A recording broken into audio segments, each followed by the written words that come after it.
put it down and hit the.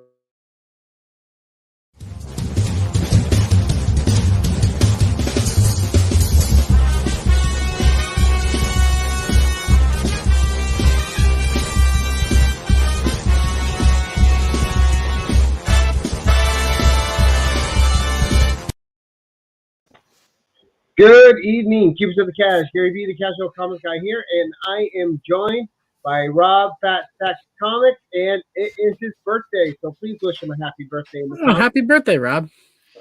It's all a bunch of lies. I never get old. Right. There you go. Joining us tonight in the hot seat is Nick, the comic nerd. How are you doing this evening, Nick? I'm good. I'm doing pretty good. I just finished eating, so I'm ready to go. How are you guys? Got your energy up, right? That's right. Let's say a quick hi to Chop and Drop. How you doing, sir? Station Brian. Warsheen. Woo! War Machine. How you doing? Warsheen sauce, sort of like Worcestershire sauce, only it's the hardest word to say. One of my favorite dudes. How you doing, Jerry? What's up, Jerry? Freaky Louie. What's up, Louie? And Mark, we are Legion. How you doing, sir? Thank you for stopping by. So, as we get going, one of the things I like to do right away is, for anyone that might be watching this on the rewind, because usually the chat's going to be full of people that know who you are, and that's why they're here. But people who watch this on the rewind are going to want to get to know you. Matt Woods, so give a quick summation of who Nick the Comic Nerd is and what his channel's about. All right. I'm Nick the Comic Nerd.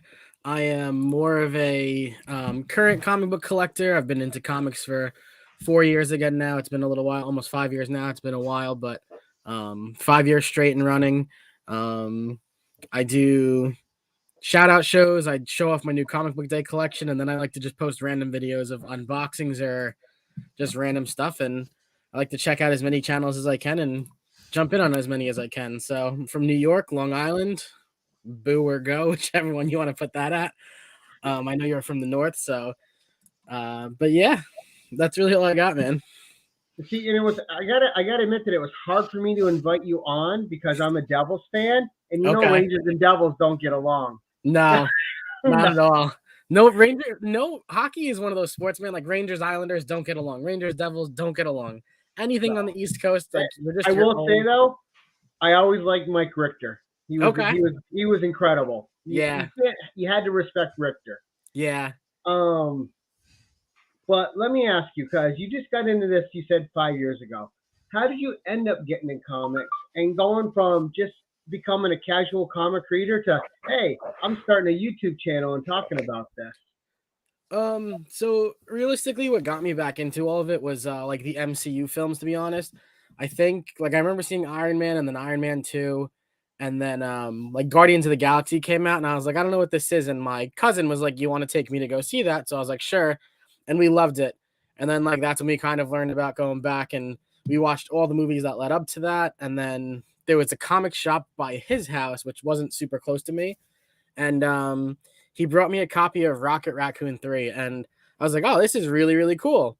So I read it, and then I was like, where did you end up actually getting this? And he told me, and I ended up getting a job that was actually pretty close to the comic shop, and I would just kind of go in, check it out, grabbed a few books to start, learned that new comic books came out on Wednesday. I didn't even know that. I was 20.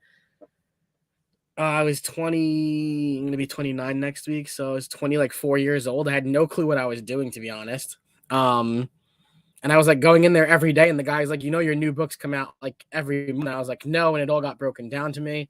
And after a while, I jumped on Instagram and created an account there, and that was like before Instagram even had like their like stuff running properly. Like, I would do live shows that I called Nintendo, and like I would just have a friend on, and we would just talk about like a certain topic, like a show, a game, a comic, and it sucks because I couldn't save most of those because Instagram at the time was like, do you want to save this? And you would hit yes, but it never worked.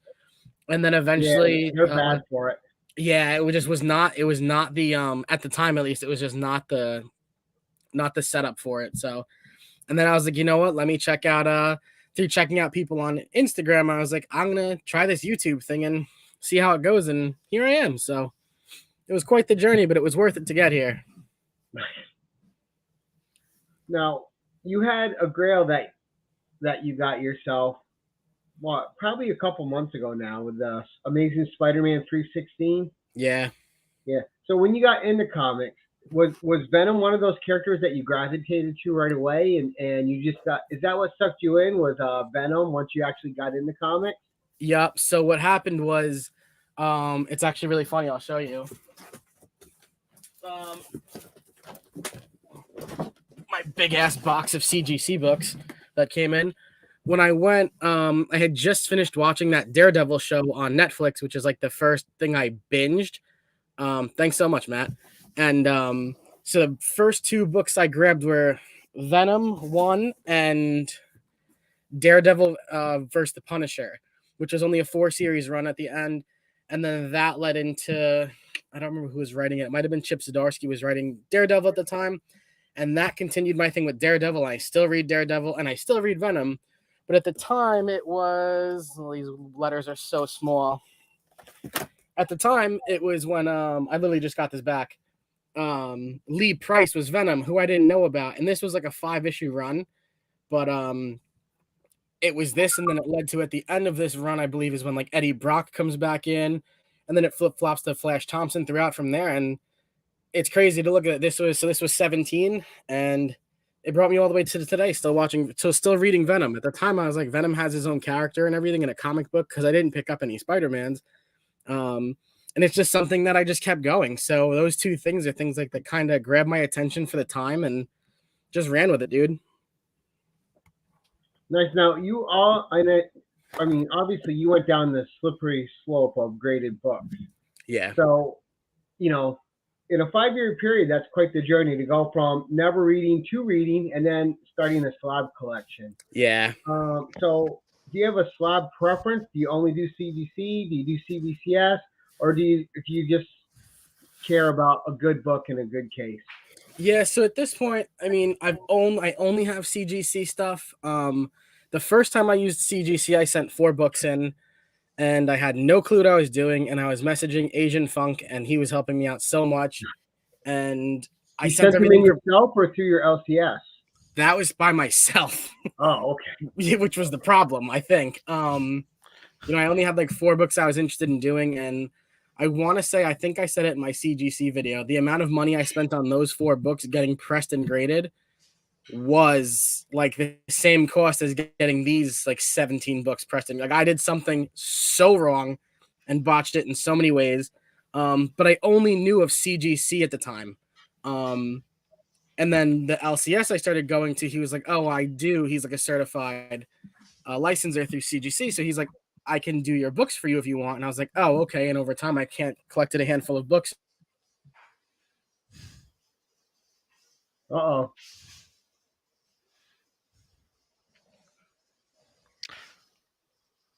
Wow, he's really froze.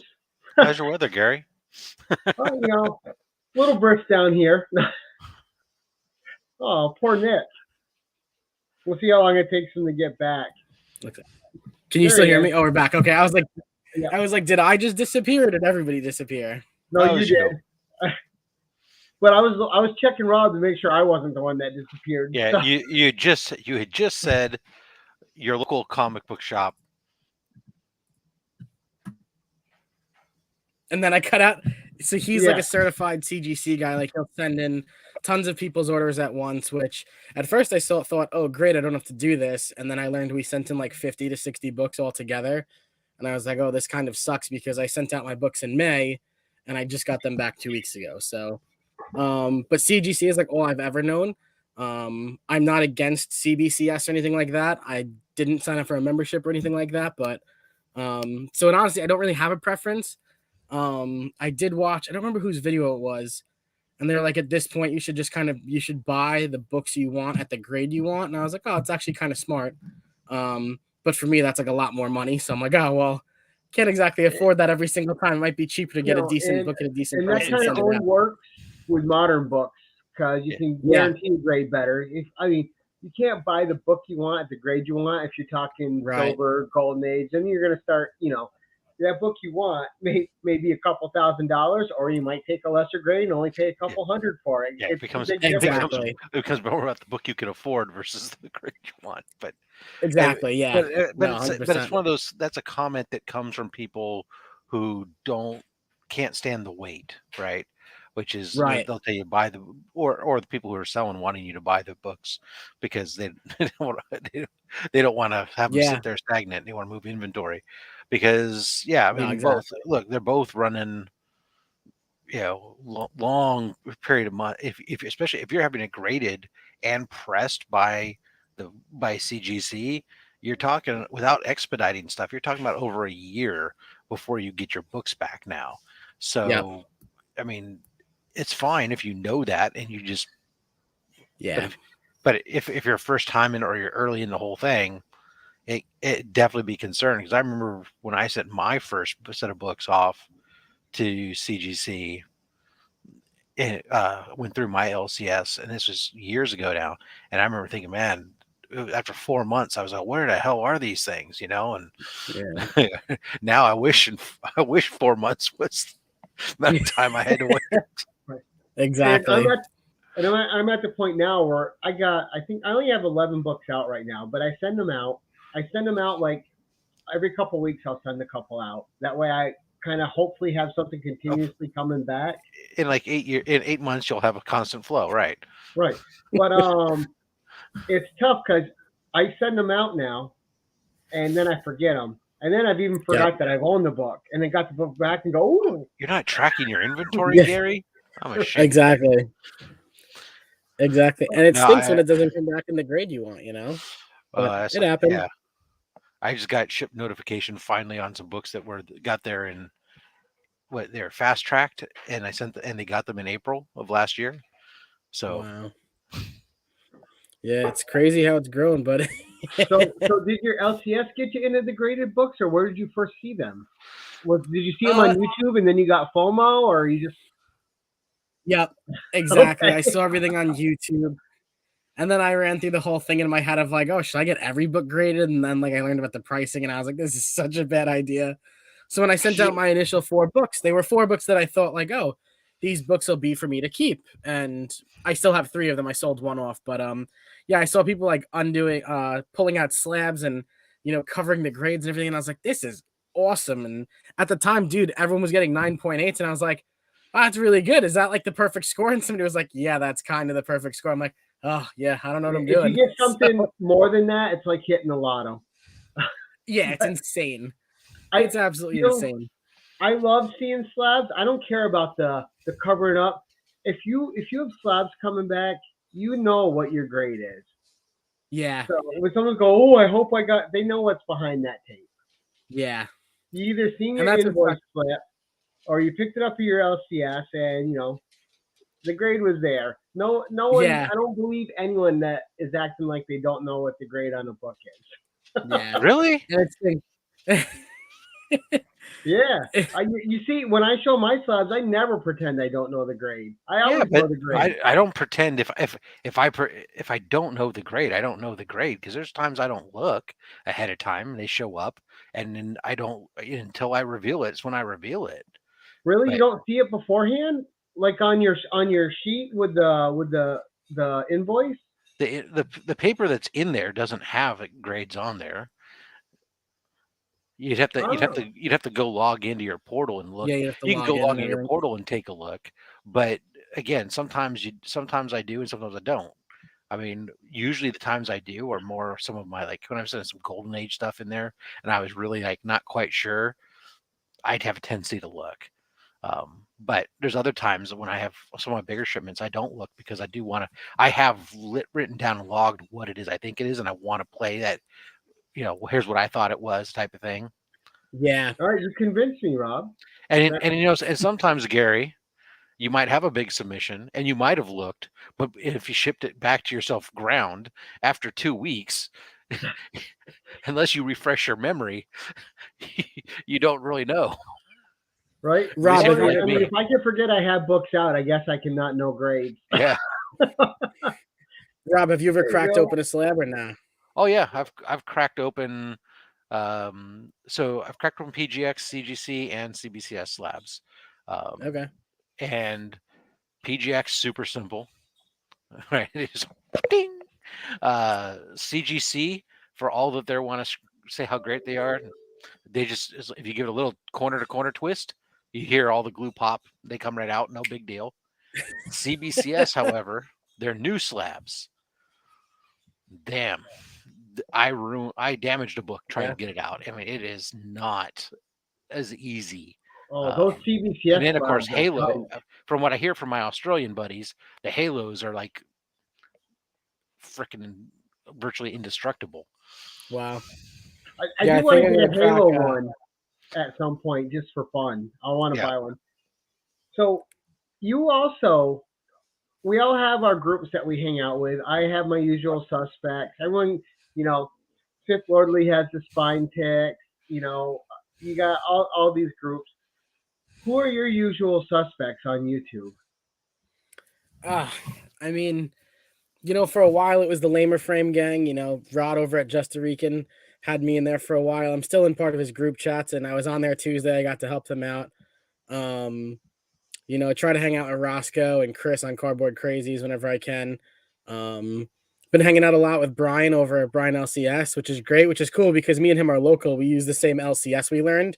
We've been talking on YouTube for probably like close to a year and on Instagram for close to a year. And then all of a sudden he posted a picture of like the bag from his comic shop. And I was like, wait, where do you live? And he's like, this town. And I was like, you live like 20 minutes away from me, dude. It's so funny. So I'm kind of all over the place, I guess. Yeah, I'm kind of like a nomad, I guess. I don't know, just kind of traveling around, trying to stay in it, I always try to jump in on everybody's channels, which is cool. And I always try to just comment. And if people are live, like Legion of Comics, I was talking to them last night. I was staying on their chat for a while. Spine Ticks, those guys I talk to also. I always end up catching you. I never catch you live, but I always end up catching you afterwards. That was a funny show last night on Legion of Comics. I was rolling. Yeah. Oh my God. I have with Titus, yeah. Oh yeah, Burke having to ship that book to. That was so funny. What's up, Pam? Another local for me. But there you go. Yeah, no. So like I said, I guess I'm kind of a nomad. I like to try and hang out with everybody, man. Good ringer. So let's talk about your Pez obsession, because I think a lot of people know you collect comics and Pez. He's big into Pez. All right. Yeah. So big Pez guy. Yes. How did Pez start for you? And tell us some of your favorite Pez throughout your years here. Oh, jeez. So I'll quickly flash it to you. I actually have a whole comic book box filled of them. So I don't even know how many are in there. Pez was something I always thought was cool. Always liked the character heads. I open all of them except for the gift box ones. I'm trying to think of how I got into it. I remember one year, like as a gag gift on like Christmas, my mom got me one. And when I was on Instagram, just like going live on Instagram, I would play this game. And like I had my mom guess my Pop Funko toys one day. And then I made her guess my Pez head. And I showed her the one that she got me for Christmas. Like this has to be like 6-7 years ago. And it was literally just like a penguin with like a Christmas hat. And she's like, is that just a penguin? And I was like, do you know what this is from? And she's like, no. And I was like, this is the first Pez like I ever actually collected. You got me this for Christmas, like in my stocking one year as like a gag. She didn't care. She's just like, oh, cool. Yeah, have that one. I have all the Christmas sets. It's cool because I went into like an antique store one day and they had like this giant setup and it was a glass encased and they were just Pez heads inside. Wow. But my favorites, I love the Looney Tunes. I love the Looney Tunes, everything. Like they just draw my attention. I have like most of their Hot Wheels sets too. I am like a diehard Super Mario fan from Nintendo and stuff. So when they came out with their line, it initially came out in a collector's box of 4. And I think like 4 people got me them for Christmas. And I'm pretty sure I still have all of them, even though they're the same. We bought them for our kid too. You had Mario, Luigi, Peach, and Yoshi. I got the only one I wanted. Yep, dude, it was awesome. And then glow in the dark Oogie Boogie. Yeah, I noticed that's it was awesome. Oogie Boogie. Yeah. I love Yeah. Oogie. It's cool because like it's one of those like cheaper hobbies to get into, unless you get ones like Rob just showed, like those from like the Funkoverse are usually a couple more bucks. But Yeah. like I mean, for like a dollar, I think they're $1.29. Like I'll go on the Pez website every other month and like anything new, like I just order it to be honest. Let's You know, be I honest. try passing them on to other people. Even these Funko ones, it's like buying a comic book is all it is. Yeah, it's not terrible. That's the thing. Like, and they're worth it. Like I have a bunch of those. I have like Sonic the Hedgehog, Crash Bandicoot. Like they didn't make those ever. Now, do you eat And the it's cool. candy, Things though? like so that's the thing. Like I don't always eat the candy. I'll usually keep Lemon's like the a best. few. Do you think You gotta lemon keep is the it best? sealed. Lemon and grape. How can you eat Grape the is candy? okay. You gotta keep them sealed, man. I opened all of them. I'm telling you, it's Oh, I know I'm terrible. It's We one of have the the things I giant had to. Spider-Man one. I had to put new batteries in it because we played with it so much it doesn't sing the Spider-Man song anymore. I got to Ah. get new batteries in it. That's funny. Yeah, no, it's just something like I said, it's just something I randomly had gotten into, and like if I go into CVS or like Walgreens, they always have like the best Pez dispensers, and I'm like, oh, I'm just gonna grab a few of these too, and then I do. So, Now, but do you have a Grail Pez like Grail Comics? Are there like Pez that you actively search out to try to get? so I do to a certain degree. Like I want like the original like Batman ones, because it's hard. Like people don't know. Let me see if I can grab one out of here randomly. Like Yeah, the old heads. Spider-Man ones are weird too. There's like hardly any definition, but it looks cool. But the heads are Yeah. so small too on the old ones. Yep, exactly. That's the thing. It was so much different. And some of them, like, people don't realize, like, they have, like, the busts or they just have the heads. Like, this one is just Pluto, but, like, he's got the green, whatever you want to call that, the actual part that dispenses. Like, those are different for as, like, the years go on. So that's, like, kind of how you can tell if they're different, to be honest, is you look at the initial, initially Pez was, I think, 3 colors. I think they were, like, black, red, or white. And then as the years went on, like they started matching up to make them look cooler, I guess. So like this is like a newer one, but that's something like a lot of people don't know, and it's just something that I went with. Do I have footless Pez? Like all of them? You mean because they don't come with feet? Is he joking with me right now? War Machine, are you busting my chops? Right? No, Yeah. dude, that doesn't work. Don't listen to it. It's wild. But do you want to hear a crazy hack I learned today? So if you take a pair of jeans, did you know that zippers have a lock? So if you have the zipper all the way up or all the way down and you go to pull your zipper open, it doesn't. But if you lift it like halfway so it's pointing out and open it, they open. I never knew that until today. Huh. There you go, dropping the Pez knowledge. Older is Pez that where you feet. keep your Pez is behind your zipper? No, just like the same thing. But when you take just that, go down there and take a look. yeah. No, I'm telling you, you can't take. I might have the candies somewhere else. I'll prove it. You can't take the Pez with the candies and just shove them up the bottom of the Pez thing and push down, and the stuff comes out. That video is totally garbage. It doesn't. It's not true. I never heard of that. I've always just opened up the pack and you slide it in. Yeah, that's the thing. I do the same thing. You kind of open a little bit, pour it in. I see what he's saying. War Machine is saying that how it's like foot shaped. They're flat. Right. I forgot about that. They never had anything like that because it's easier to stand them. But one of my little collectives. Uh-huh. Now, what about pops? Because you do have. I see there's pops behind you. So yeah, is it just pops or just toys in general? Because I know you're a big Masters of the Universe fan as well. Yeah. So I started with pops like late 2014. I have most of them, in all honesty, just boxed up down in the basement. I just don't display them because I, one, don't have the space, and two, I bought so many that I just didn't need. Like, it's one of those things that like I felt like I was obsessed with, and I finally got past it. Like, now I get a couple of them when I see them that I want. Like, all of these big ones, these were like gifts from my brother or like people who knew I wanted these. So that was different. Like, those are the giant sized ones. But like these guys, this is just like my wrestling set. There's only 3 of them. They're not worth much. It's just something that, like, if you go back and you look at my Funko collection, I think I have like 200 of them or something, but they're not worth much. Like I always got the ones that I personally liked. Like I never went diving for them or anything or spent a lot of money on them.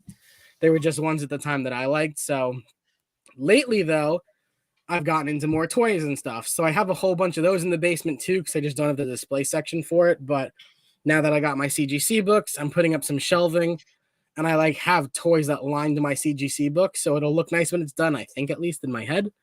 But that's the goal. But yeah, no, toys, I really like. I got Skeletor and He-Man from Masters of the Universe. I think I did a video on those, I think, but really a fan of those. They're the newer ones. Rob, don't be mad I opened these.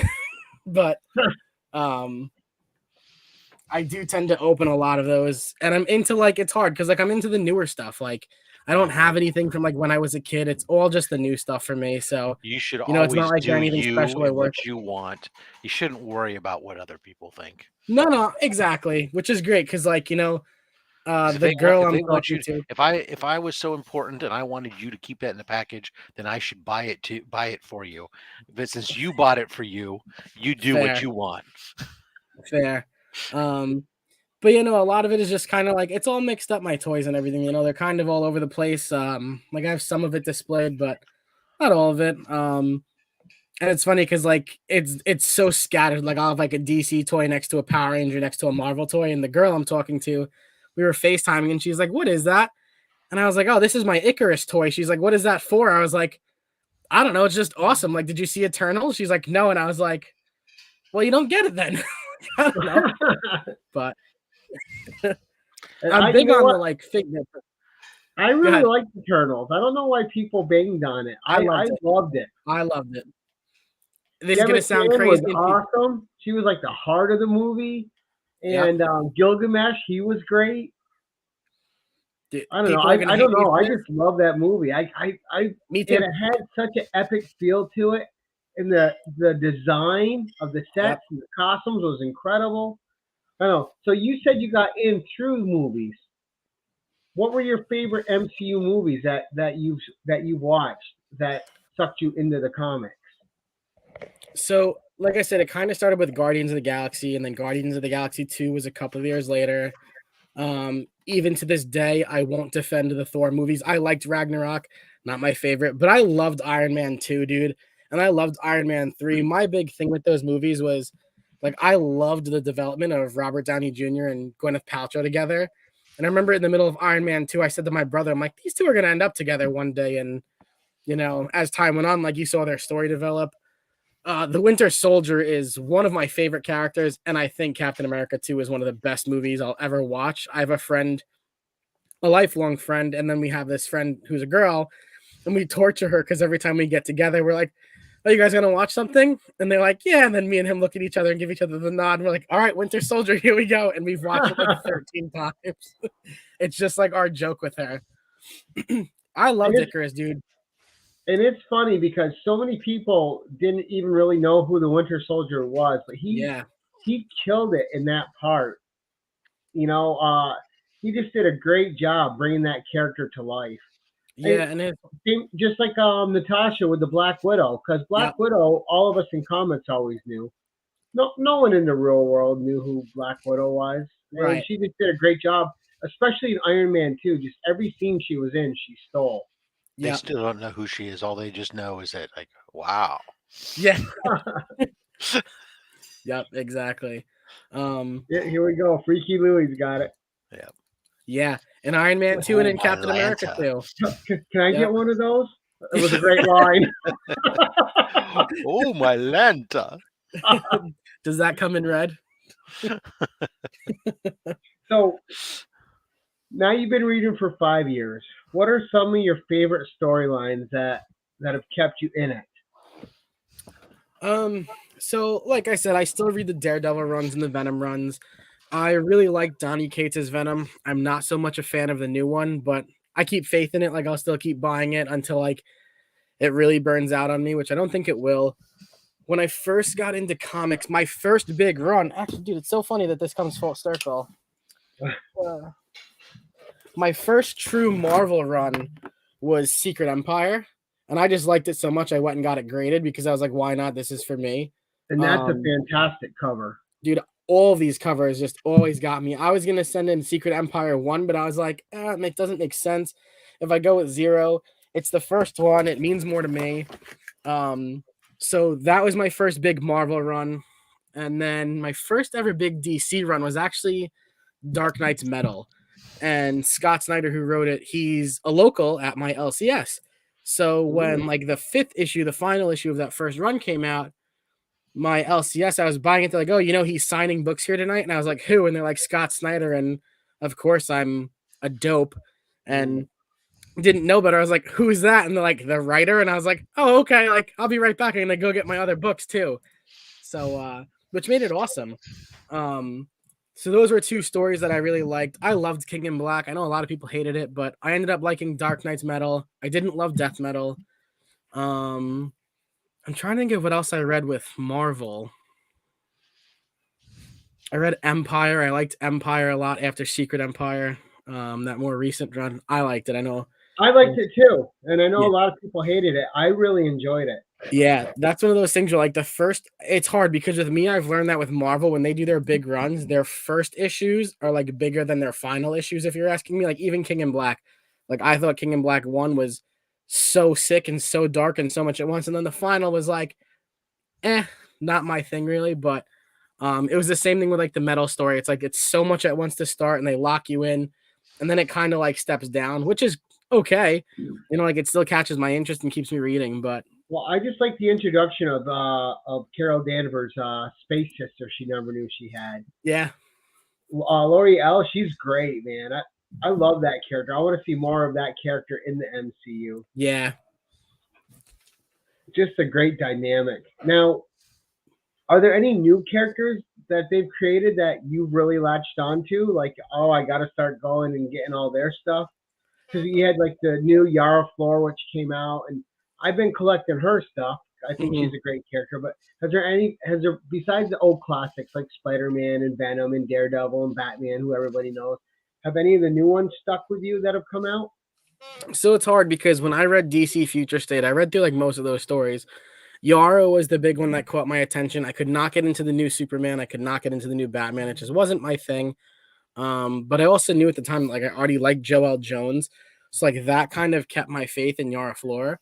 And I still have the final issue of her run from now. I'm excited for her next run. I'm trying to think of any others.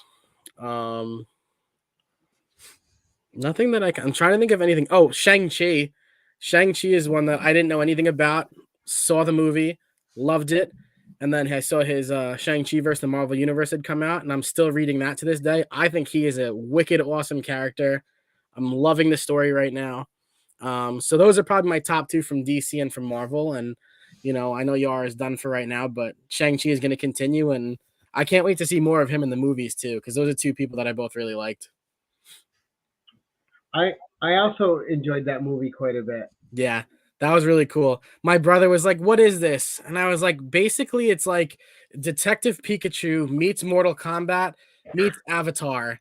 And he was like, what? And I was like, that's honestly the best description I can give you. And then he watched it and he's like, that was exactly what you said. And I was like, but it was so good. It was. I don't know. And maybe I'm just easy to please, right? Because when I was growing up, we prayed to get a property on the screen. There was nothing. You ended up with I can't remember the actor's name. Rob, you might remember it. The guy who played the first Captain America with the really bad suit and the plastic shield. Yeah. The clear shield and the motorcycle. I don't remember the Brett actor's name. Butler, I don't know it. Yeah. That's funny. And then we had, the Incredible Hulk movies, which weren't great. Yeah. And you had the Daredevil and Thor, which were just come on, horrid. dude. We had like the Saturday morning shows. You had the Shazam, the kid Billy Batson right around in the motorhome with his dirt bike on the back of the RV with some old guy. It was funny. But we had Linda Carter, Wonder Woman. We did. There you go. So, that's cool. Oh, that was I watched that all the time. You didn't miss it. Between that and the Dukes of Hazzard as a young kid, what else did you need? Yeah, that's funny. I'm a real boy. Now, You said Scott Snyder. Have you read Noctera, that book? Because that's Dude, one I'm a big fan of. I am a big believer in Noctera, dude. I love Noctera. I've loved every single issue so far. Yeah, I think it's so good. It's funny because I've leaned so far towards the female protagonist. I love it. Yara, Noctera, Something is Killing the Children. What else is there? I just read. There's another indie out there where the girl is the main. Crossover, dude. Like these female leads, I just think they're so much better than anything that's going with the male lead right now for me. That it's just something I always lean to. Like I think Val could kick the crap out of everybody. I've always loved it. Yeah. I mean, I remember just Tuesday nights when Buffy the Vampire Slayer would come on. I wouldn't even answer the phone. If someone wanted to talk to me, I was pissed at. I'm like, no, one night a week I'm watching Buffy. You guys aren't talking to me. Come on, you were more worried about your beeper going off. Come on, Gary. Yeah, right. But I don't know. I've always found the dynamic fascinating, and it seems like there's and I talked about this on Slob Home one day. There just seems with those characters that they put a little more effort into them because they're trying to give you a harder sell on them. So if I think sometimes when people are on a big book like Spider-Man or Batman, those are going to sell no matter what. Of course, you'll get people don't care about throwing filler stories in there that lead to nothing. Yeah. When you have these other characters you're creating, I think you're talking about Spider-Man. Yeah. Son of a bitch. There was like 74 of those issues, wasn't there, Rob? Fucking 80-something issues of filler. Right? That's funny. Yeah, it's cool because your favorite comic couple. My favorite comic couple? Oh, right. Dude. You know who I love? Batman, Catwoman, Spider-Man, MJ. Because I'm a diehard Guardians of the Galaxy fan, and some people, I mean, if you don't read Guardians, you might not even know them. I love Moondragon and Phyla, dude. The two of them together are just so cool. I actually drew a tattoo I wanted to get. It's like the face, but one half is Phyla, one half is Moondragon. I just think they're so awesome together. And they do a lot of stuff apart from Guardians of the Galaxy, but they have like that telepathy and like they still talk to each other. It's so good. I'm trying to think of any others. I'm not for the Batcat thing. It's hard, like I read Batman and Catwoman when it comes out. It breaks my heart. Like I feel so bad for Bruce. She's the devil.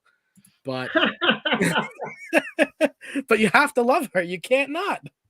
I'm a Black Cat over Catwoman because I'm a Marvel me too. Guy. Oh, absolutely. Black Cat. Felicia Hardy, and her stories are just fun. Yeah. Come on. What about the Harley and Ivy couple, man? That's just been so fun. Yeah, that's a good one too.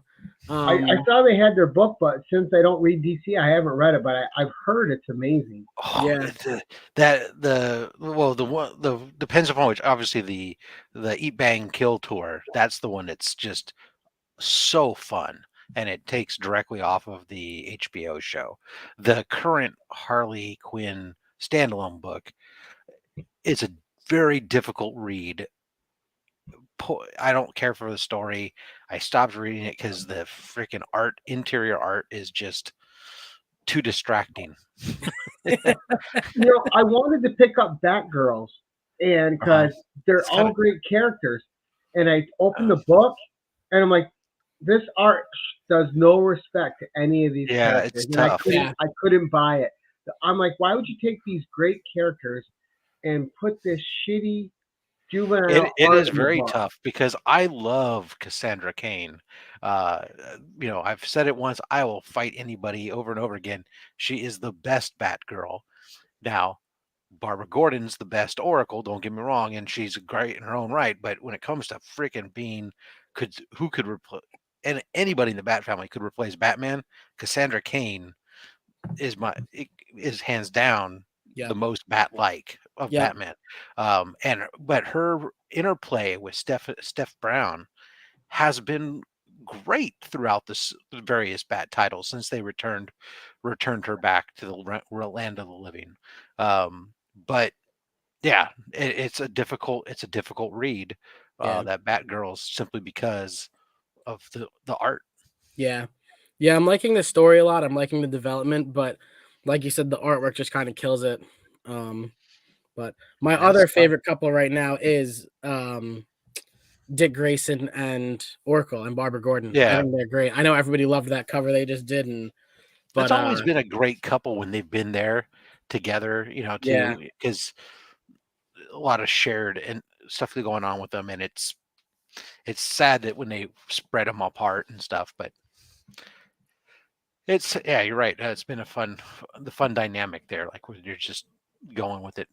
yeah, it's fun too because of like the amount, like the rest of the Bat family, they know, Yeah, like the he shared sees history and Robin. else. They're like, yeah, they're all, oh, it's about damn time.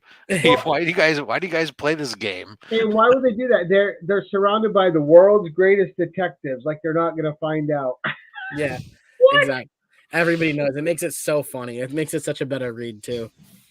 Yeah. He's right. Redheads, dude. I don't know why it's And, my and, thing. They're all, well, and they're all second fiddle to MJ. true story. Fact. And but one of my other favorite characters that I don't think gets enough love that I'd like to see them do more with is Donna Troy, the original Wonder Girl. Yeah. Donna Troy is a great character. Do you watch Titans at all? The show on Yeah. HBO? See, Oh, and I yeah. love Donna Troy in Titans. She is such Same a here. badass. Yeah. She's a flirt. She's awesome. Especially in this last season when she came back, I was like, Yep. as soon as I knew Donna Troy was back, I'm like, oh, show's getting better. Yep, exactly. Yep. Yep, it only makes it better. She's in a bunch of the Titan stories. I'm reading Titans United, and she's in that, and she's just a badass, man. She is so cool. You know what surprised me about the Titans show is, first of all, the trailers for it were horrible. Yeah. It didn't do the show any justice. The trailers, they were cut together horribly. They highlighted the wrong things, which made the characters seem out of character. And I was not looking forward to the Starfire character at all. Nope. And she's one of my favorite characters on the show. I think the actress that plays Starfire kills it as Starfire. Like I really enjoy her interpretation of the character. Like, and that was like the biggest surprise to me. And I thought they nailed the Beast Boy casting too. Like I think the cast is really strong. Yeah. I think some of their problems are in story elements because you have a Superboy on your team, you have a super, and you have to keep writing ways to bench him so he doesn't go solve your whole season's problems in half an episode. Right. Yeah, it makes it wild. But it's funny because a lot of people don't realize. Like, I have a friend who watches at work and he doesn't really read into anything. And I'll tell him, like, oh, did you watch the episode this week? And he's like, yeah. And I was like, do you know who that person is? And he's like, no. I'm like, dude, it's so much. Like, he's like, who's Barbara Gordon? Why is she in a wheelchair? I'm like, dude, you have to read The Killing Joke. Like, you have to watch it. Like, it makes it so much better. And then they bring it into the show and it makes it so good. Did you ever see the old, Rob might have seen this. Did you ever see, it was about maybe, 15 years ago now, the Birds of Prey TV show that lasted one season? I'm actually a fan of that. That was a good show. I wish it would have went longer. And they had good costumes for back then on that show. Was it like Black Canary and yeah, and Barbara Gordon was on it as Oracle. Wow. Yeah, it was the Huntress.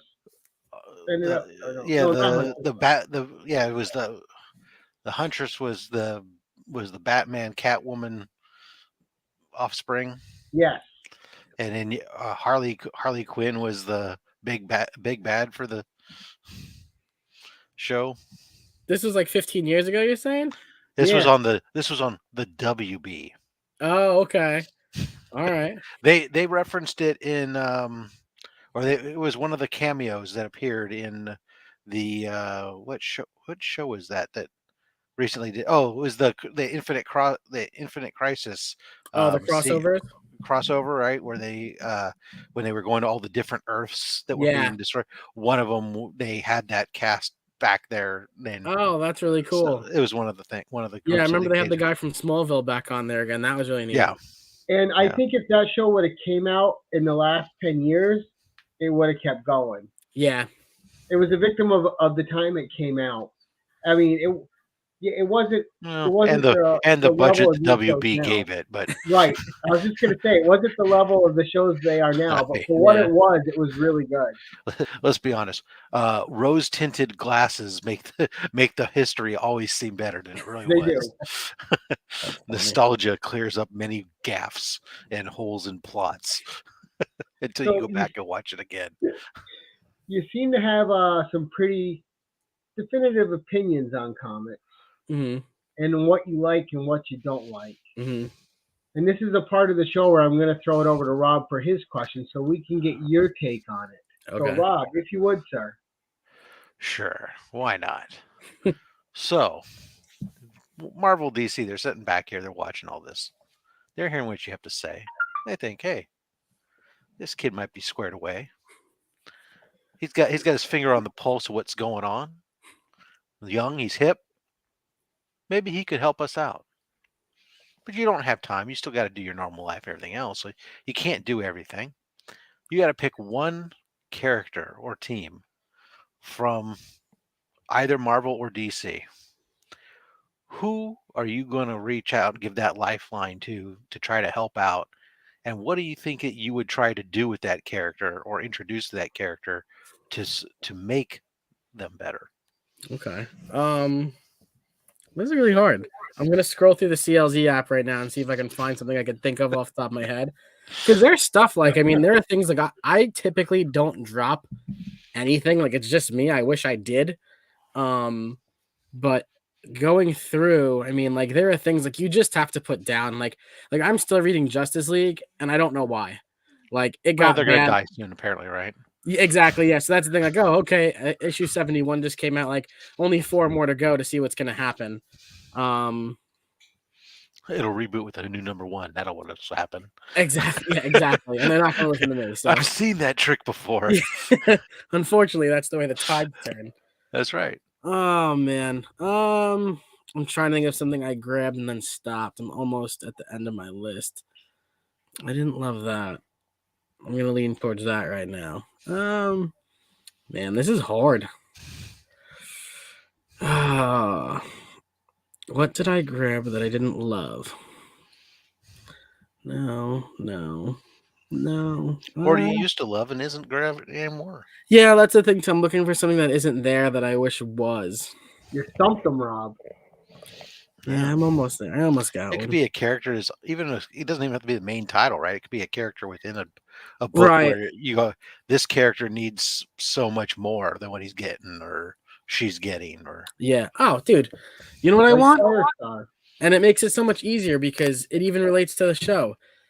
Any Titan story lately, even the show, why is Cyborg not in it? Where is he? Like, I don't get it. The guy is nowhere to be found, and he's freaking awesome. Half robot, half human. I love his, like, they put him in the Justice League movie and kind of shared his character, and it's like, all right, how come he's not in, like, Titans United? He's not in that. He's not in Titans Burning Rage that I read. He wasn't in the final few issues of the Titans that I had read when it was ending a few years ago. And, like, even the show, I'm like, bring this guy on, man. You're 3 seasons in. Like, what are you waiting for? You know, I know, like, he's a big part of the Teen Titans universe, which is where, like, when I grew up, Teen Titans was coming out on cartoon, and I loved that show. And I was like, this guy is so cool, and he butts in everybody's heads, and at the same time, I loved him in the Justice League. Yeah, he was a great character. Like, the dude, it's funny, too, because, like, you look at him in the cartoons, and, like, he's a serious-ish guy, but at the end of the day, like, he's always, like, into the fun. In Justice League, he was pissed the whole time. It was great. I was like, this guy's amazing. This is one of the best little add-ons you have. Like, where is Cyborg? I don't get it. You know, is he too strong for the team? Like, is it kind of like... I think his budget's too strong for the team. Probably. But, like, even in the comic books, correctly. Yeah, even in the comic books, bring him in. Like, I don't know. It just bothers me that he's not in there anymore. Because I was reading... Oh, go ahead. Go ahead. When I got into comic books, I started reading Rebirth was a big thing. So I was reading Superman and Cyborg. And even at the time, I was like, Cyborg sucks. Why isn't this good? I just want this to be good. And it was all about like Star Labs, and I didn't know any better, I guess. And I dropped it early on. And like to this day, I'm like, I wish I could get back into it. But I'm like, I'm not going to go and buy issues of Cyborg. Like, bring him in. I don't know. Fair enough. And it's tough because I think in the Titans, most of their budget is used for Starfire's powers and Raven. Because you see, when they do Beast Boy, it took them 3 seasons before they let him turn into anything but a I know tiger. exactly. They Yeah, got that one animal down. They go, we're sticking with this for 3 seasons. Maybe in season 3 or 4 we'll do something a little different. yeah. They're gonna have to like get Starfire out of there and give Beast Boy It's time. like That's you how they're have gonna this guy do it. that could turn into any animal, and you every time you turn, a tiger. Tiger. Tiger. Tiger. We get He it. was a We snake do once, but tigers. just tigers. Yep. That's funny. So true.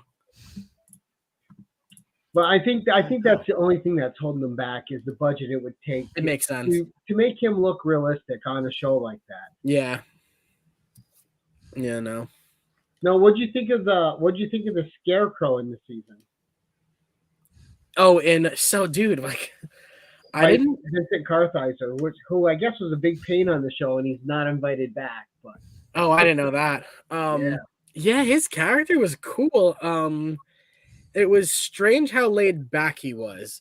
Like, I'd never seen like that. Like when you watched Scarecrow in like Batman Begins and The Dark Knight and everything, like it was a much different character than what we saw in Titans. Like he was much more serious in the Batman run than he was in Titans. Or in Titans, it was like he's like this laid back guy who seems untouchable, and I'm like, we've seen this guy get his ass kicked like 3 times in the Batman movies. I don't get it. Like, what am I missing? So, well, it that was was well a big played, plot hole but for me. yeah, 'Cause Superboy could have ended that season in episode 1. yeah, exactly. But we all He coulda know went- that. Huh? So we all know though that Scarecrow is best with Mrs. King. Yeah,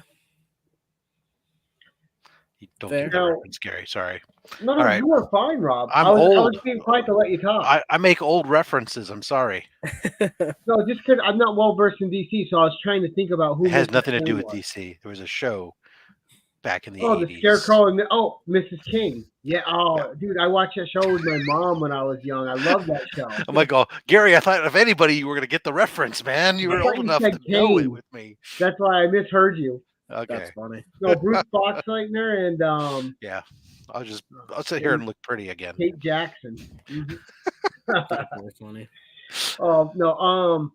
So what villain that we haven't seen on screen yet in any universe do you want to see them put on screen? Like, I want to see DC get away from the Joker. Joker can't be every villain. I want to see Marvel get, every time they make a movie, it's the same villains with this, like Spider-Man. All right, we've seen the Goblin a few times. Let's bring in someone different, right? Yeah. And they tried the Lizard, they tried that, but there's still a whole rogues gallery that all these different people haven't gotten into yet. Who would you? Who's Who's your Doc go-to Ock? villain We did you would like to Mysterio. see? We did the Vulture. Yeah. We've done Electro. It seems like they've done quite a few of those Rogues Gallery, if you ask me there, Gary. Sandman, Venom. Yeah. They They have, haven't done but them well. Rhino. But, they've yeah. done them. Rhino was rough. Rhino was despicable. Waste Oh my of a God. good actor too. Yeah. It's funny that you brought up the Joker because I liked how they did the whole thing with the Joker in Titan season 3, not showing him, quick little flash scene, done. I was like, It was that, effective. yeah, I was like, that was really well done. And for me, I was like, all right, I figured this all out already from reading comic books. Where my friend was like, I don't get who the Red Hood is, and I was like, you'll see. Like, it's good. It's good the way it works out. Gotham did a It's great hard because too with the movies, like you see in the MCU, like the Spider-Man stuff, like they try to bring on like the heavier hitters, somebody I want to see, and they don't necessarily have to go after Spider-Man. I want to see Kraven the Hunter, dude. Bring him in. I don't care who he goes after. Bring him in, scare the crap out of people, and keep him there. That's what I think. And I would even love to see smaller villains cameoed. Like, a movie can start out with one of our big heroes putting a smaller villain in jail, so that villain gets a little fun screen time. Right. And then you go into the big bad of the movie. Yeah, exactly. Don't even put them in costume. Just use their name. Like, give us something to be like, oh, we know who that is. Like, now we know they'll come back later. They just don't do that. You could do it in Batman. You could do it in any Avengers movie. Like, but they just don't do it that way. Ned Leeds. Right? That's funny. And it's funny too. Now we're talking about the Spider-Man movies, how they pick here and there of what to represent in each series. Because you could have Betty Brandt, Gwen Stacy, MJ, Felicia Hardy, Jay Jonah, Robbie. You could have all of these people in the same universe together, and they Yeah. still haven't done it yet in one Spider-Man movie. Yeah. And I know that's a lot of cast, Yeah, but they all don't still. need a lot of screen time. But yeah, that's the thing. Like in Tobey Maguire's Spider-Man's, like they showed Gwen Stacy, she was beautiful. He like kissed her on the screen once, and that was it. And I was like, oh, okay, I guess he's just back to MJ now, and that's like what the whole thing was about. You know, he's just chasing her. well, But- I mean, if you had to Wow. choose, MJ's the choice. We were talking about this. Come on now. Apples and oranges, man. I mean, go with Betty, but I've been thinking of Wilma. Wait, So, no, sorry. And let's talk about this trend too, because I want to get your thoughts on this. Because Big Herm's bringing up a good point. Sony's meant to do a solo Craven movie, which makes no sense. So, what do you think about this current trend of taking these people that have clearly been villains in the comics and turning them into anti-heroes? I don't love it. I mean, it's something that I watch. Like I'm like I'm gonna go watch Morbius when it comes out. But my big thing is like because of the whole Sony Disney Marvel thing, like you know, it's just a love triangle that's never gonna connect. It's hard. Like when I went and saw Venom, I was like, I have to remember that Venom is gonna be a standalone film. Like I can't like fall in love with this. I can't want it to do the other thing. Like I have to stick to what I know. No problems there, was there? Yeah, exactly. Exactly. And that's the thing, like I became hopeful and I was like, oh, here we go. He looks like an idiot again. It's just that's just the story of most of Sony's Marvel movies, right? Right. It's like you get excited and get your hopes up, and then and at the end you go, oh, that's right, it was Sony. Shit. Yeah, exactly. They Exactly. didn't care about script. Yeah. And that's the thing, like I don't think these anti-hero movies I don't think they're necessary. I get it. Like Sony is trying to drag you towards their side of things, and that's cool. And it like, yeah, for me, it worked with Venom. Like, was Venom 1 and Venom 2 good? No, but you know, I still went and saw them, and I still own them. Like, it's just my thing. But the anti-hero thing, like, give them because it's like, who are they fighting? Like, who is Craven gonna fight? You know, or is he not gonna fight anybody and he's just gonna constantly hunt people? Like, I don't know. Like to me, like Herm said, that makes no sense. Like, make him the villain in a movie, and you can make him terrifying, and you can give everybody what they want. But I don't want to root for Craven. I want Right. to. Craven should be this obstacle that Peter Parker has to overcome yeah, as part of his journey in continuation of Spider-Man. It's all just Sony's just cranking stuff out to maintain their obligation so they can continue to hold the trademark, so that way they can get cut into the MCU deal now and continue to extort them because yeah, Marvel needs to have Spider-Man. yeah, exactly. Make your money off of somebody else's money. Yeah, it's true. So let's get it back to comics now. All right. So we started us off with slabs. We have to ask the question: how many slabs do you have? I now have 1, 2, 3. I think there's like 13 in this box, and I have 3 more at the LCS. I was supposed to grab. I'm not allowed to go to the LCS this week. I'm in quarantine. So I'll have a total of about 20. Oh, okay.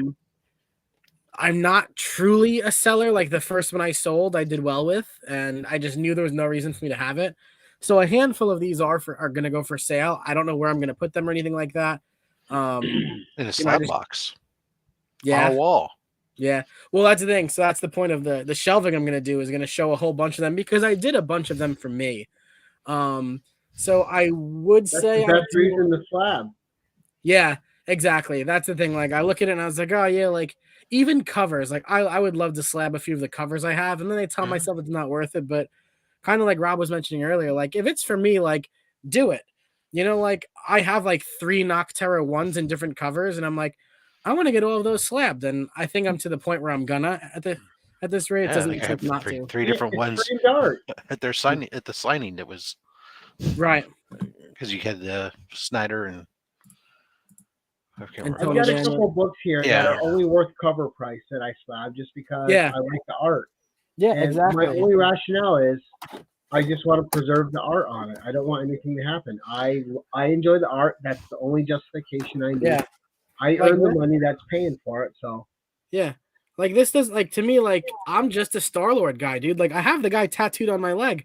So when this came out and I grabbed it, I was like, I'm gonna get this slab because this would look awesome. And people who know me know that it's something that I want to have. Like, you know, I have Star-Lord Special Edition #1. Like it's just my thing. I don't have any Guardians book slabs. I just have these, and now I have a whole bunch of books I want to send out. I probably will by like the summer. Because I kind of like take my time putting them together and everything. What did you just grab? I gotta see this. I know you're showing me something cool right now. Yeah. So let me make them That's- big for you real quick. Yeah. Nick. You can see what he's showing you. so this is like one of those things, right? That's along those same lines. Like I don't know, you know, it's just beautiful art, Yeah. right? And these space cadet things are great. I love the sci-fi stuff. And then sometimes you get those books that are just stupid fun. The old, Yeah, that's awesome. the golden age stuff. Some of these That's covers, an awesome cover. Yeah. just so crazy. It's like when I got it, you know, okay, that's definitely got to go off and get graded and Yep. protected and stuff. But No, very cool. Exactly. And that's the Nick, thing. I don't. You Go would have ahead. died. My LCS had in the magazine the first Star-Lord ever. It was up there for $2,500. Wow. No way. The very first, because his first appearance was in a magazine. It wasn't in a regular comic. Right. Yeah. That's really cool. That's really awesome. Yeah, I don't really have like I mean my Grail list from last year, like ASM 316 was on there. Like there wasn't and Thor 337, which I didn't end up getting, you know. Like I don't really have like any massive Grails. My big one is, and Rob, if you have it, show me. which one? The Thor 337? Yeah, that was the one I wanted last year. Didn't end up with, but I want Hawkman 1 so bad. I saw it on. I don't remember who had it, and yeah, dude, it's so good. I love it. I'm a big Beta Ray Bill guy, so very excited to see he's somebody I want in the MCU right away. I'm hoping we get him in Thor: Love and Thunder.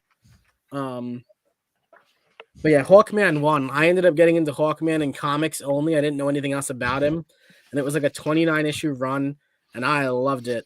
And then I saw it on an Instagram auction, and it was a bad cover. Like it was ripped a little bit, and part of it was missing, and it was like 500. And I was like, I can't do it. Like I can't spend 500 on a book that like I'm gonna have to repair, and I don't know how to repair books. Like you don't have to repair them. Well. Some people will argue that you shouldn't. No. Some people will argue you should. Yeah, no. Like even the same thing with pressing and cleaning. Like when I got Venom 3 was one of the first books I had sent to CGC, and I had everything pressed and cleaned because I didn't know better. And my Venom 3 came back in like a 9.6, and so many people were like, "Why did you get that pressed?" And I was like, "Cause I don't know." And they're like, "You probably would have gotten a better grade without it. Like they probably ruined it." And I have no idea. It's pretty. I mean, any reputable presser, they're not going to usually do. It's very rare that they do any harm to it. And generally, my rule of thumb over 700 something slabs is that I never want to leave the grade on the table, and having it pressed first is always always best. No, exactly. Yeah. Like all these books, I only got one of them pressed. I do wish I did get a few others. Like I ended up with some 9.4s and some 9.2s that I wasn't intending on keeping, and now I'm like, it's kind of not worth anything else right now. Like, do I make it a giveaway or do I crack it and have it pressed? Like, I don't know. The question is why, right? If it has grader's notes, is understanding why is it the grade it was, because there are books that a press isn't going to do squat for if it's color rub, if it's color breaking things, creases, foxing. There's all these different things that can occur to a book depending upon the age of the book and everything else that having it pressed isn't going to do squat for. And you know, like for example, when people talk about Ultimate Fallout 4, that it's very difficult because of the polybag crease. My copy is a 9.6. It does not have a polybag crease. Wow, that is not there, but it has a little bit of color rub down by the bottom staple. I just don't. I don't know how many times I press it. It's Yeah. not going to get rid of the color rub. Yeah, exactly. It's wild. Yeah, fingerprints do it. So I mean, God, And that's just part of learning about getting your books graded too. Right. Like, if it's for the PC, do I prefer a 9.8? Yes. If it comes back in 9.6, am I really worried about it? No. Right. It's just for me to keep because I enjoy it. Whatever status it's at right there, I'm good. And there's a lot. usually I'll press everything for the most part, press and clean everything I send out. Just in case. Yeah. There's a lot of It books can't I don't. hurt. Yeah, there's a lot of books I won't even go get a 9.8. I don't even see. I won't even seek it out. Because I'd rather, if I can get, depending on what that value is, 9.6 and a 9.8. It's not a Could be lot. hundreds Yeah. and hundreds of dollars. It can be, but it's not. Right. And so Right. especially that, right. So like all of my Edge of Spider-Verse 2s, I don't have a 9.8. I have like 4 copies. Most of them are 9.6s. It's like, or 9.4s. It's like, you can't. Yeah. It looks great. Right. Exactly. If you really looked at it from top to bottom, you're not going to notice. Maybe it's Yeah. true. Not every grade is created equal. Yeah. Near mint is 9.0 and above, I believe, Callie. Yeah, 9.0 is the near mint minus / very fine plus. 9.2 is near mint, yeah. Or near mint minus 9.4 is near mint, 9.6 is near mint / near mint plus. Yeah, it's depends on what you look at, but Yeah. And getting obsessed with 9.8 can kind of ruin the hobby for you sometimes. Exactly. Yeah. yeah, you get all devastated when this great book comes back in Right. 9.6. I was like, no. And God forbid, then what happens is then when you decide to go back in time and you start to collect some old stuff, and then you get yourself 9.8 fixated, you're going to be in for a world of disappointment and a world Yeah. of destitution because Yeah. you can't afford it. Yeah. I sent out Batman. It was like Batman 350 something, and it was the first appearance of Gaggy, and I only did it because I got the Batman the Three Jokers #1, which was the cameo. So I was like, oh, those will look really nice next to each other. That's the oldest book I'll ever send out right now, and I literally don't know what to expect as a grade. I just know that whatever it is, I'm just gonna be happy with anything. Like it could be like a 3.5, and I'm like, this is so cool. Like I just don't know better. But that's the cool part. It does change your perspective when you're getting to what you're collecting, what's good. And when you get into these golden age books, this is a 6.0 white pages. Yeah. That's freaking pretty damn good. So then when I go up to my 8.5 or my 1.96 golden age book, you just go like, what the hell? Yeah. And then there's just the affordability when you're at, that's why you sit there and go like, ASM 7. It's like, okay, I got 3.5 and I'm super happy. Right. Exactly. And it can also be weird with these modern books because everyone just assumes everything's a 9.8.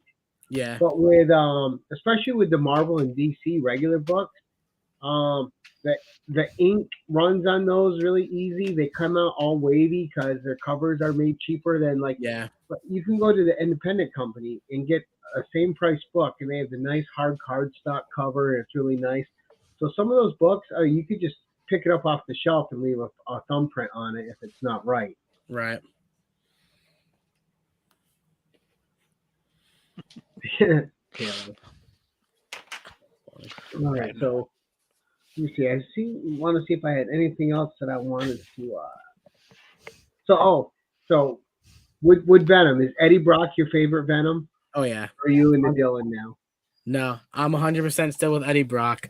The current story, they're like trying to keep him intact. I did like the Dylan thing, excuse me, but Eddie Brock through and through, 100%. Even the way, especially because of the way that when that first Venom run I read ended at issue #5, the way it ended when Eddie Brock came in, I was like, this is awesome. And that's the Eddie Brock I knew growing up. Like the Amazing Spider-Man TV show, the cartoon was on, and me and my cousin were diehard fans of it. And Eddie Brock was Venom, and I was like, this is so good. Like he was just the best villain. And he's psychotic. Yeah, he's nuts. Absolutely, he's insane. So it makes it even better. You know, what's your favorite Venom suit, no matter who donned it? I really like Anti-Venom, which is it's like the That it's is got a nice suit. yeah, like I don't like the what was Flash Thompson? He was Agent Venom. Oh wait, no, was he Agent Venom or Anti-Venom? He was both. Oh really? Oh damn, see, I don't remember. That white with the black, I didn't love that. But I liked That's the the black on the anti-venom. yeah, see, I liked Agent Venom better with the whole thing downed up with When the he went bolts out. around him and everything. That was a sick one. That's mine. See, I'm not a Venom fan at all, which is, Okay. you know, everybody knows that about me. But I did like Flash Thompson as Agent Venom. Yeah. No, their story together, when Flash and Eddie get together, it's always so good. They're like brothers from other mothers who don't want to admit it, and it's just the way that it always goes.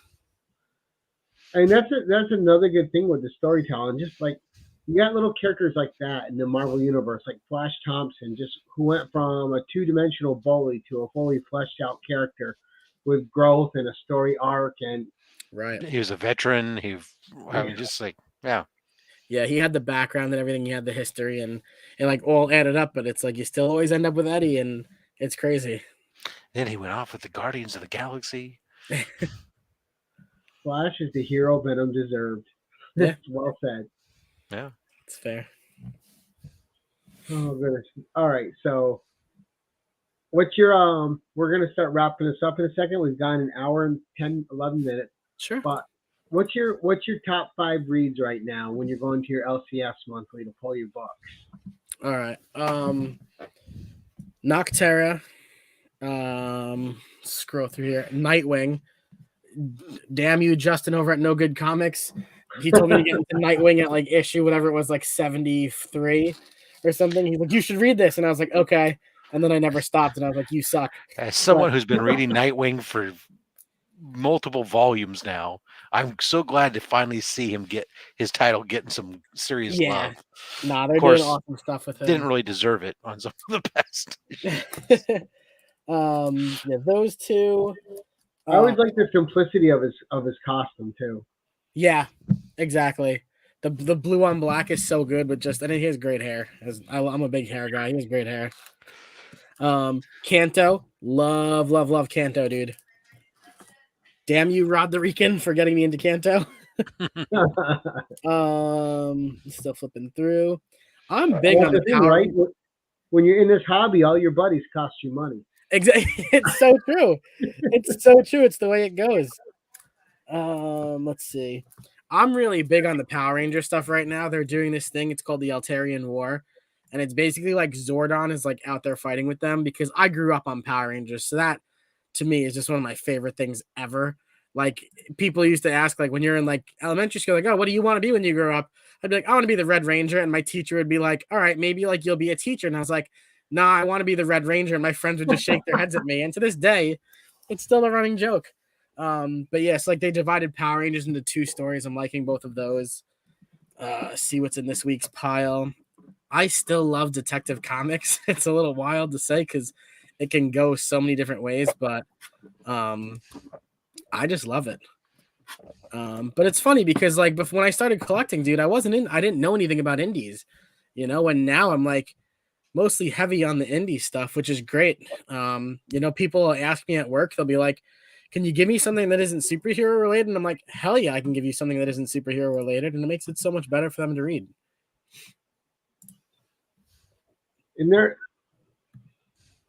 DC, I think my one criticism of DC would be is they got such a big gallery of heroes that they don't even utilize with just putting out so many books of their big 3 and a couple and whatever's hot in their movie universe. Yeah. They have such like I would love to see Night Force come back.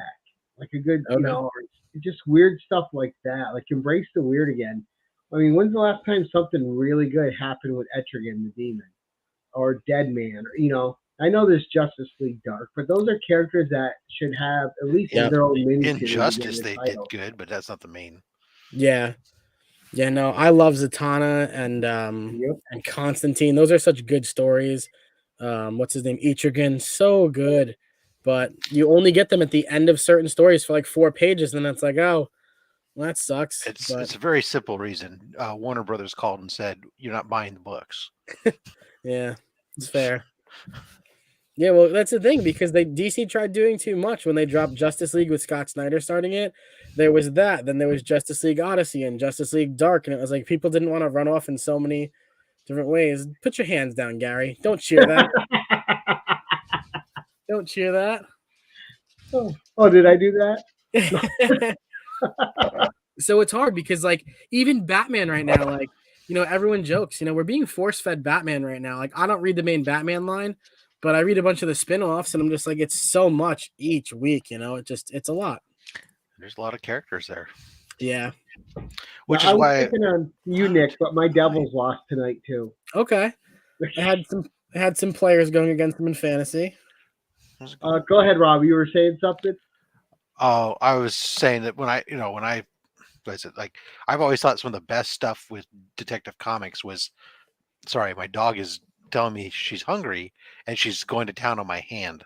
Right. Yeah, I got my cat here telling me, "Why aren't you in bed yet? I need to sleep on top of you." Yeah. But the in Detective Comics, like in the New 52, I loved it because the story that was going on there, it was like Batman almost wasn't there half the time. Right.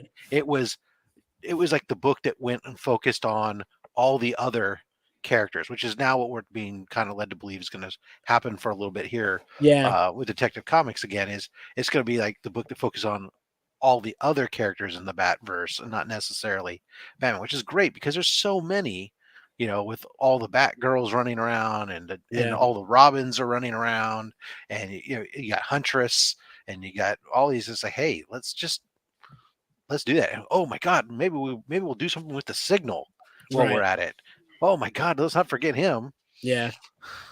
No. That's a character I know nothing about, Rob, until I really saw like your video today with the thing. But he sounds interesting, but I've never. Well, we had a Flash was Flash by Night was with us the other. He was. And he brought him up. That was his answer to my patent question was, my God, what is your problem? It was, but you and him are the first I've really heard of him. Like, I saw the one shot, The Secret Files at the LCS, but I didn't really pay attention. There's also there's a 3-issue miniseries where when he first dons the Signal, becomes the Signal. I get that, but that Batman 21 that was today's CGC return. Yeah, that was his first appearance. That's really cool. Not as the Signal, but the character who would become, and it was, he's just the daylight protector of Gotham. Yeah. Well, I thought there was no sun in Gotham. No. Well, apparently there's not, but right. True. There's no daytime in Gotham, right? Yeah. No, I mean, and Bruce put him through the ringer in his training and everything else, and it was just. Again, though, our DC problem, right? Wasted potential of all these great characters. Right. Yeah. What? You need the right person to pick it up and write it. That's the hard part. And on the flip side of that, some of the Marvel problems right now are kidifying some of the characters to make them more presentable to the MCU instead of letting them be who those characters are. Right. They're dumbing them down a little bit. Yeah, recycling the same stories over and over again. We don't need more clones, Marvel. Yeah. Right? True. All right, so before we wrap it up, I do want to ask you this because I've had it written down here. We haven't got to it yet because we've gotten off on these nice, fun little tangents, which is like the best thing to do. Yeah. But favorite artist, favorite writer right now? Oh man, favorite writer Donny Cates. It's a split. I mean, yeah, because Scotty Young isn't really writing anything right now. Yes, he is. Well, Strange Academy. Yeah, and Strange Academy. So that's the thing. I'm behind on Strange Academy by like 10 issues. And I think The Me You Love in the Dark, he's writing too. Yeah, that's over, dude. I don't know if you ever saw. During my new Comic Book Day show, I would show you The Me You Love in the Dark and be like, everybody should read that. I loved that. I was so big on that. I was so heavy for it. Artist, I don't know, man. That's a good pick. Trying to flip through some stuff. No. Yes, it is, Herb. Yeah, I'm so pissed. I'm so behind on it. Oh man. Artist, sorry, I'm trying to think somebody. Like I don't want to say Ryan Stegman and like lean towards that whole thing. Right. It's okay to like what you like. No, I know it's true. I do like where is it? Gosh. The Noctera artist, I just blanked on his name. Tan, so good. No, yeah, so amazing. Tan. It's cool because I don't know if you ever knew, they drew Val to look like Tony S. Daniels' daughter, which is really cool. I did not. No, that's it. Tony Daniels. Yeah, thank you. Yeah. So when you look at them side by side, it's really funny. I don't remember which one of them put up a picture at one point, but I was like, that's really awesome. Like, so, and it was Scott Snyder's idea. I still got to read the Blacktop Bill one shot. That was good. That was really good. It's over here in my stack. Yeah. But the first thing that's getting read is going to be that Black Cat Mary Jane. Yeah, that's what I have too. That's my on top of the shelf right here. Yep. Yep. I read the first couple pages. I'm like, oh, McKay's already nailing it. Yeah. I'm like, I can't wait to just dive into this. Yeah. Yeah, no, his stuff with Black Cat in general is so good. I like what I don't remember who it was that said it earlier. One of you two were like Black Cat over Catwoman. 100%. Yeah. That's Gary. Oh, I got that great sketch cover from Jimmy's box too that time. So amazing.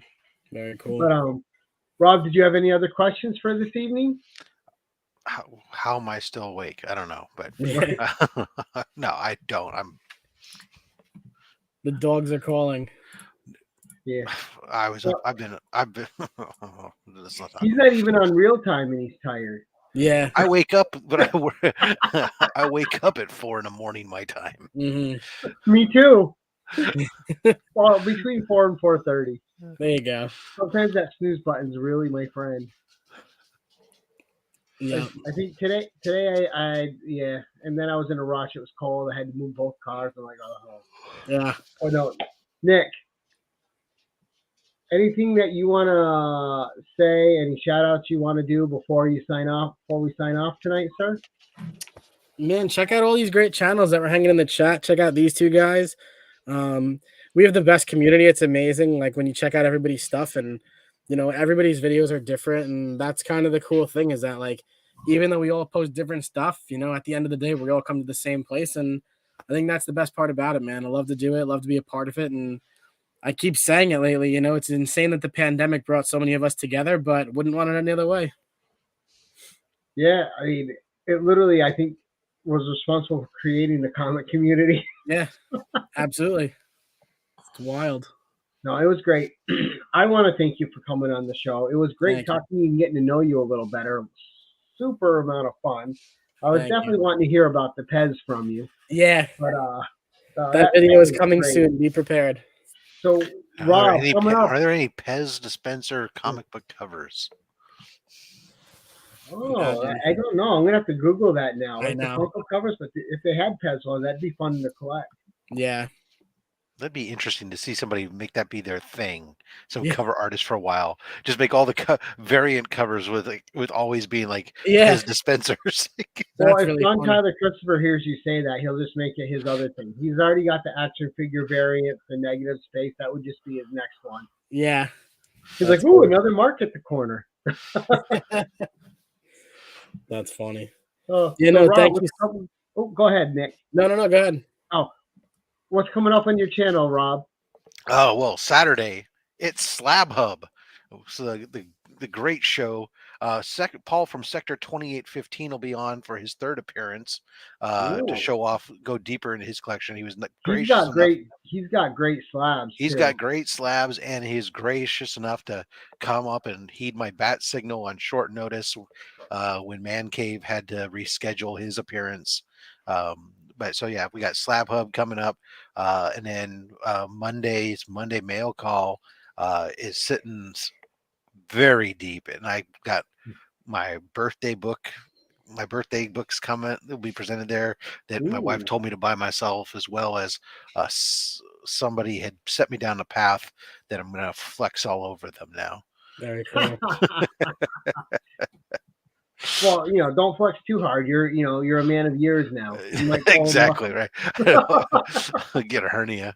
That's funny. Oh, throw my back Rob out. going to the hospital holding his prize book. Yeah. That's funny. I got Savage Saturday coming up. I'll probably do something tomorrow. I like to do random things on Fridays. Sundays we'll see what's going on. Nick, what's coming up on your channel, sir? Tomorrow will be my show, Channel Surfers. I'll shout out and show off 3 channels. Monday is gonna be my what you're gonna I win. love that name, by the way, too. What was that? Channel Surfers is a great name for that segment. Thank you. I think you see I like to draw a lot. I kind of drew my own little logo for it, and I'm actually a little proud of it. So I'll show that off hopefully tomorrow. Monday will be a random video. This week will be my 300 subscriber giveaway and how you can enter. Tuesday is my random short for a comic book recommendation, and then Wednesday is new comic book day. So that's what I got coming up. Nice. And everyone in the audience who participated tonight was here to support Nick. Thank you guys very much for showing up. I know Rob and I had a super fun time with Nick. Nick, again, thank you. No, thank you, man. As we always like to end these things. Awkward ending.